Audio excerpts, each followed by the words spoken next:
downtimes, as you're well aware of. I don't think we've ever had we've had we've had downtime, but I don't think it's exceeded a few hours ever, right? And so I think the positioning is different. So there is a self-service model. We do offer self-service, but it become assisted self-service. So we end up, even though the interface is there for the user to configure his own servers and his own network equipment, most of our users ask us to do it for them.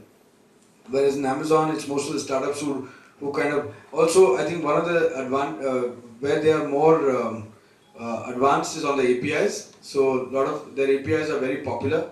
So for us to get, even though we have a set of APIs, to get developers to develop to our APIs is non-trivial when they're already used to doing it on Amazon. And so, so some of the early stage startups end up going towards Amazon. But once companies get funded and are become mission critical, a lot of them come back to us. So much smaller scale than Amazon, but we are pretty competitive on storage and compute. Is there any plan of broadcasting television programs or movies through cloud? I think a lot of people are already doing that. A lot of YouTube is a classic example, right, where a lot of may not be real time, but again through content distribution networks like Akamai, right, a lot of events are broadcast on the cloud. We operate at the infrastructure layer.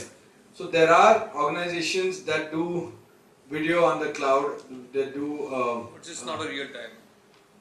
Real time, I'm just trying to think who's doing anything real time. Okay, I don't know, Mulay will be able to answer that better, but Dish TV, this 31st October deadline that happened, so Dish TV has put, it's not putting the movies on, or the programming on cloud, but their back-end systems are running off our cloud. So I think it'll take a while before, I don't think the infrastructure yet to the last mile, to the end user, is that or had that guaranteed bandwidth yet in India. So it'll take some time. But there is another venture that I'm aware of. There's this gentleman called Sanjay Gaikwad of UFO Movies, who set up something which will use your own existing cable networks to do video on demand. Netflix-like service is launching soon. So I think that will be the closest that I've come across. Hi, just a quick question. What percentage of compute usage by Indian consumers happens outside US, and what will be the triggers to bring back that in India again? Very good question. There's no formal study that I've come across, but just by knowing, so for example, if you look at the internet-centric company, so again, let's divide the customers into two categories. Let's take the internet-centric customers and the enterprise customers who want an enterprise application which may not be accessible over the internet. The latter is all in India, because let's say you have ERP system that you need a fat pipe to your headquarters. You're not going to host that in the US because there will be the cost of the circuit will be very expensive. So all the enterprise applications are typically now all in India. Nobody hosts the enterprise applications overseas. When it comes to internet-centric customers, latency becomes an important factor, and therefore a lot of companies like Flipkart and others, they will put their origin servers here and then distribute their content using Akamai or something like that. But still, there is a very significant, my gut feel would be that between Amazon and Rackspace, more than the size of the entire Indian market will still be overseas. So I would say more than 50% of compute and storage in my gut feel. This is just a gut feel. But all the popular properties like Book My Show or Make My Trip or Flipkart or Money Control, they are all in India. All of them are hosted with us, and there are a lot of others who are in India. Typically, a content player will host closer to his audience. So Google has an India presence; they're hosted with Tata's. Yahoo has an India presence, right? So they will look at the queries originated from India and serve them locally, and not have to send them overseas, those queries. But still, I would say in terms of number, there are I know that Naukri is still hosted overseas. Shaadi.com is still hosted overseas.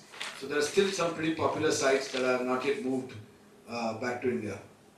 But hopefully they will in the near future. So what will be those triggers? So one is cost of bandwidth, right, coming down. So I tell you, when I started this business, as I said, E1 used to cost 1.6 crores if you went for an IPLC. That reduced in August 2011, came down to 42 lakhs for E1. It's now what, 5,000 rupees per month or something like that. So it has already come down. Now, one thing is, if you look at the various elements in hosting, you have the server cost, compute cost, storage cost, the services. These three, India is competitive and even, I would argue, cheaper. But bandwidth is where it gets skewed. But the percentage of bandwidth as an overall spend has come down because the bandwidth cost has come down. So where it's a very highly bandwidth intensive application, right? And where latency is not a big issue. People can tolerate the latency of going overseas. Those are still hosted in the US. But once those prices come down, then but the trend is now clearly towards moving to India because the infrastructure in India has also improved a lot. So most large properties have already moved. Sharad, I have a small question. Like CP, there is always sometimes it is a possibility to move upstream or downstream in your business. So, for example, you can always go to making sites or those kind of things starting from hosting. So, why did you decide to stay in the same line? As you said, for the investors, it was a good challenge. But was there any other reason? No, we've and I've seen that work both ways. Right, there are companies that have done allied areas and done well. You take the conglomerates, they've done that. Reliance Industries is a classic example. They've done all that stuff, upstream and downstream integration. We decided to focus on our core competence. We didn't understand. In fact, we are debating today whether we should even do platform as a service. We are infrastructure guys, and platform as a service is a different ball game.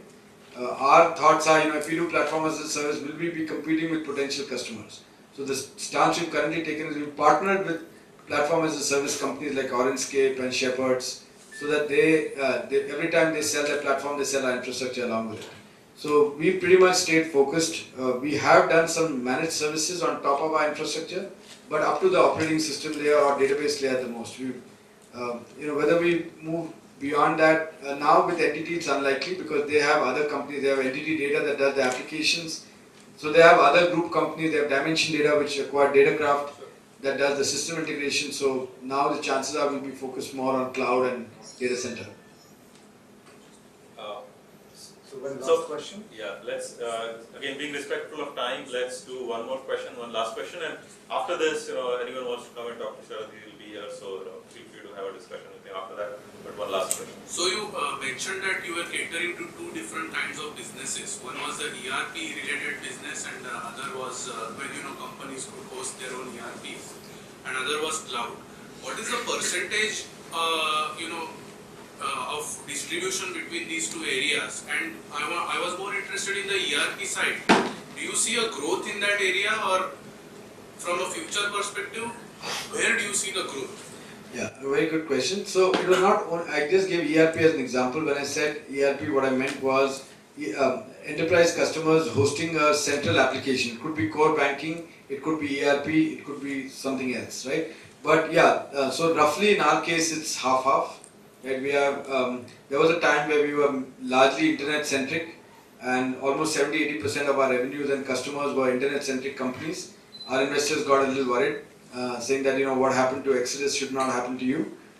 Even today, people are saying that half the today we have a large exposure to e-commerce companies. A lot of e-commerce companies host with us, and while I'm bullish of at least one of them, I'm not sure of the remaining.